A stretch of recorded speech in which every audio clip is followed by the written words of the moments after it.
unlock the hands, or release the lower end of the tie and let the arms fall to the side and shake out the hands and shrug the shoulder. Repeat on the other side. I am open to receiving happiness in my life. I am open to receiving happiness in my life. I am open to receiving happiness in my life. The benefits of the pose are: opens the chest and enhances the lung capacity and respiration, contracts forward bend, counteracts forward bending task, stretches spine, arms, shoulders, and neck, relieves tension in the upper back and shoulders. You may also do this pose from a standing position with feet about hip width apart. And the last card that we pulled is also to do with the solar plexus chakra, and it's called Archer, this pose. So you're going to stand with your spine erect and the feet about 3 feet apart, shoulders down and away from the ears. Turn your right foot out 90 degrees, left foot in about 30 degrees. Keeping the hips and the shoulders facing forward, you want to bend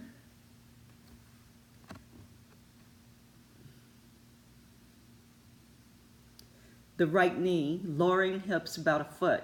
Bring your arms straight out in front of the chest, making fist of your hands. Inhale and pull back with the left hand as far as you can with comfort, as if pulling the string of an imaginary bow.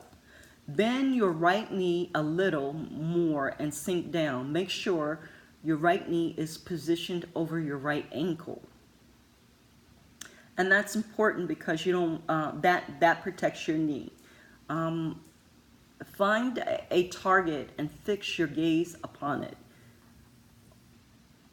Breathe slowly and deeply into the center of your chest. Engage the abdominal muscles by pulling them up and perfect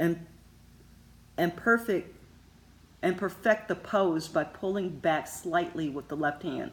Shoulders should remain down and away from your ears. Hold for 1 minute, making your breath long, slow, and deep.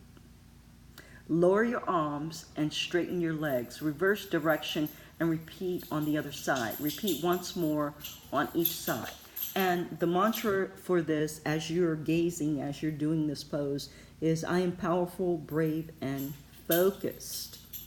I am powerful, brave, and focused. I am powerful, brave, and focused. The benefits of this pose are increased concentration and focus and strengthens the nerves, improves physical and mental strength and power, tones and strengthens the leg muscles, and opens the chest and shoulders. And those are the cards for today. I'm sorry that it was so long. I'm doing what Spirit gives me. The next deck that I want to use, actually, I had pulled out a couple more decks, but yeah, let me start. Let me go with the Carolyn Miss Archetype cards. I'm going to do a quick couple of these cards to get into more of a understanding of what are the archetypes that we're dealing with this energy today, and how best to work with those energies. Spirit, please give us insight on the archetypes that we're dealing with and the best way to move in this energy for our benefit. And I have 2 cards that came out. The first one is the Warrior, and the light attribute of the Warrior is strength, skill, discipline, toughness, and will, heroism, stoicism, and self-sacrifice in conquering the ego. That is the positive attribute of the Warrior. The negative or shadow attribute is trading ethical principle for victory at any cost, indifference to the suffering inflicted on others. Freaking coward. The next attribute is the athlete, or archetype, I'm sorry, is the athlete. And the light attribute is dedication to transcending physical limitations, including handicaps, development of personal willpower, and strength of spirit. Yay. The shadow attribute for athlete is misuse of athletic ability for selfish ends, a false sense of invulnerability and entitlement. And for me, what they're telling me with this negative side, the south side, is that so often, because of our strengths, we kind of take them for granted, our great strengths, our great gifts, and we don't respect them in a way that forwards us in our life. But we use them sometimes easily to win, a superficial win, versus a sustainable, ethical win.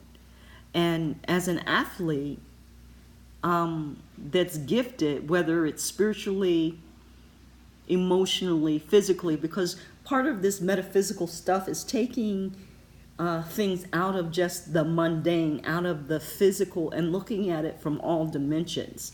So when you get a card like athlete, you could be an athlete, athletic in your spiritual pursuits, and you could use them for black magic. You could use them for the shadowy side to increase what you want for immediate gratification, versus taking your time and doing things for the greater good.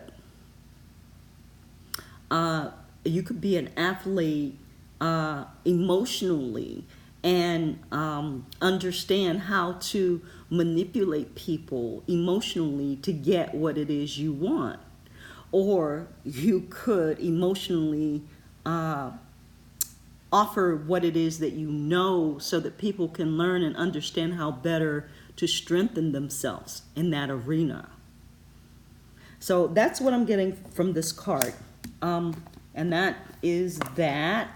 I do want to do one more deck before I do the Mudra deck, and that is the Fairy Oracle by Brian Ford. The Fairy's Oracle is what it's called. Spirit, please put a couple of cards on this warrior and athlete for me, so that we can better understand where we're headed with this stuff. Okay, and I have two cards. And the two cards that I have are the Singer of Intuition, and next I can't even read that card. I have to go to the book. But this is the Singer of Intentions. It's card number 7 in this book. So let me go here and read about that and see what more we're digging into here.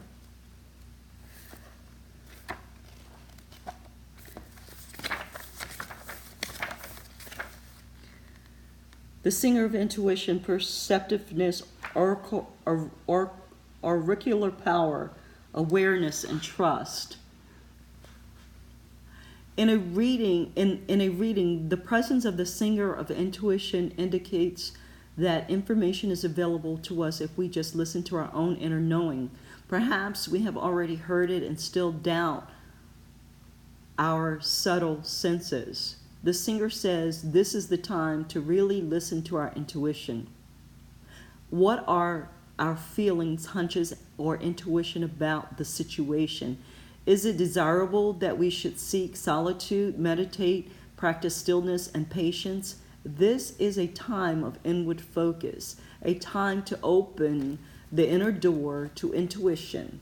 There are a lot of ends in the sentence because important answers are to be found within ourselves.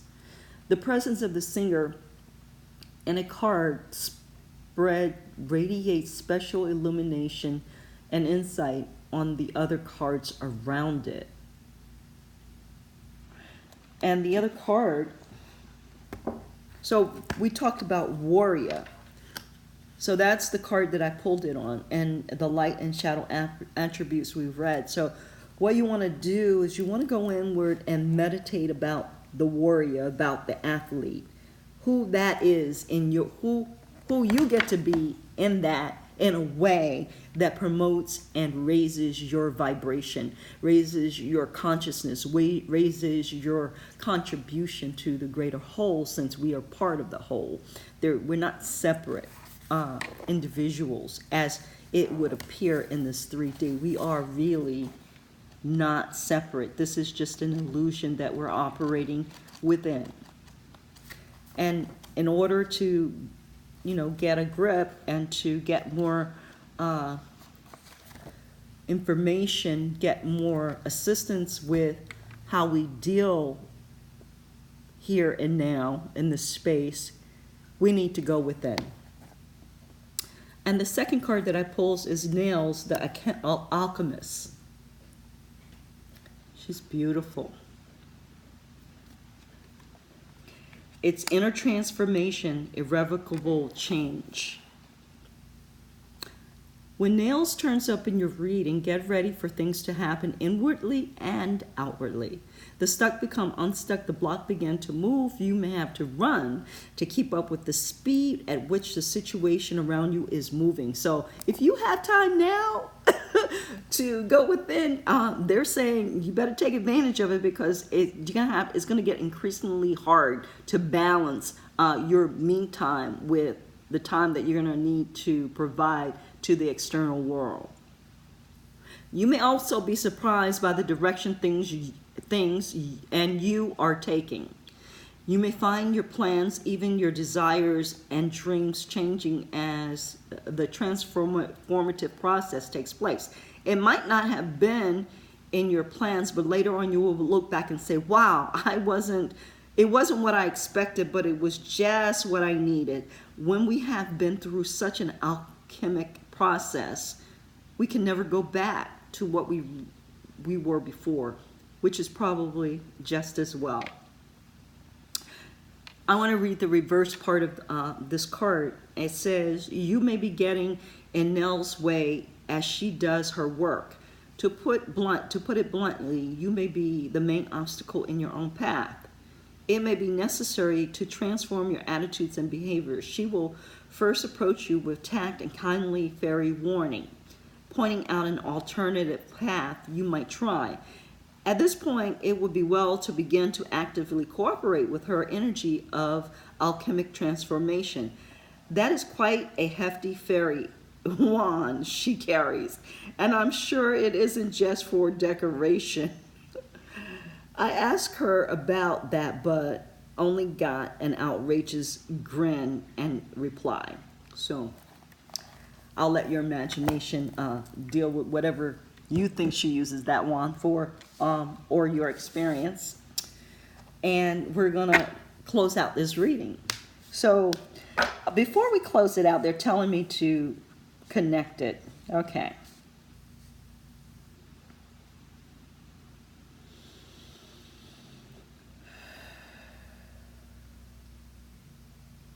Turn away from what you know is not serving you. Stop and go the opposite direction. Use your gifts, your light attributes for the greater good, not selfish needs and means, which only lower your vibration and keep you from achieving your full potential here and now in this world, this 3D world. And it keeps you from ascending.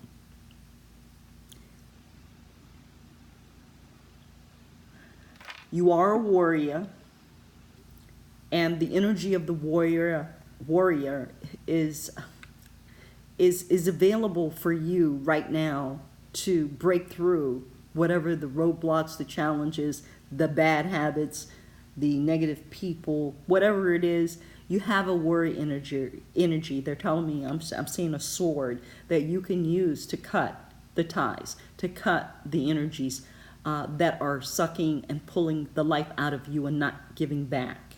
You have the ability through your warrior spirit, with your warrior sword, to cut that.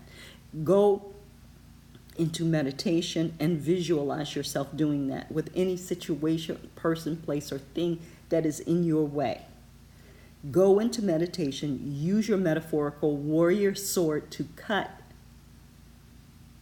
whatever the situation is off completely. Dead it. And then see yourself rising above the challenges. See yourself being already in the highest possible vision of who it is you get to be, who it is you see yourself as in the future, and stand in that in your meditation. See yourself already having achieved what it is that your vision is of who you are, of what you know that God has in store for you, what you came here to do through the great athletic spirit. See yourself as, what do they call them? Olympian. On top, standing on top of the mountain with the torch. Already. And it's done. So, Spirit, please give us a overarching card or cards for the closing of this reading from the Yoga Mudra deck. And the card that came out is headstand pose.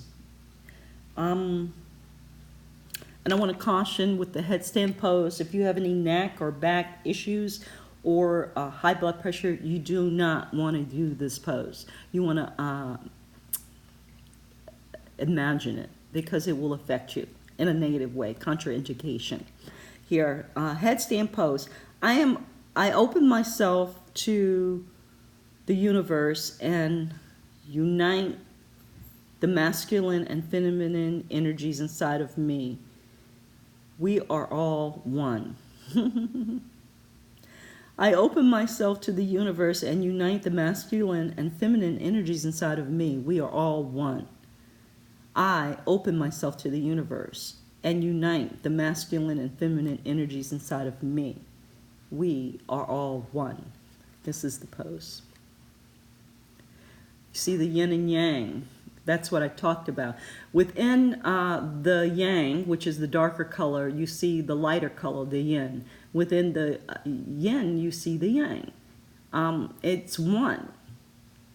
And when you travel too far to one end of the circle, you wind up going to the other energy. So if you get to be too yin, you'll wind up getting to the point where the maximum yin you could be will turn into yang, because that is where both energies are encased in us. Both energies are encased in the experience. You can't have one without the other.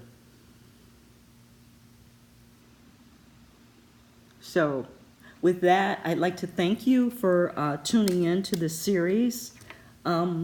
I don't know where it's going to take me from day to day. Some days I do more of a tarot and mundane relation to the cards, and some days it's all about the metaphysical. So I hope that you're able to glean something from this that's useful for you in this day and time. And I bid you blessings, love, and peace until we meet again. I look forward to seeing you tomorrow. Please click like, subscribe, and share. And I would love to hear your comments. Thank you. Bye-bye.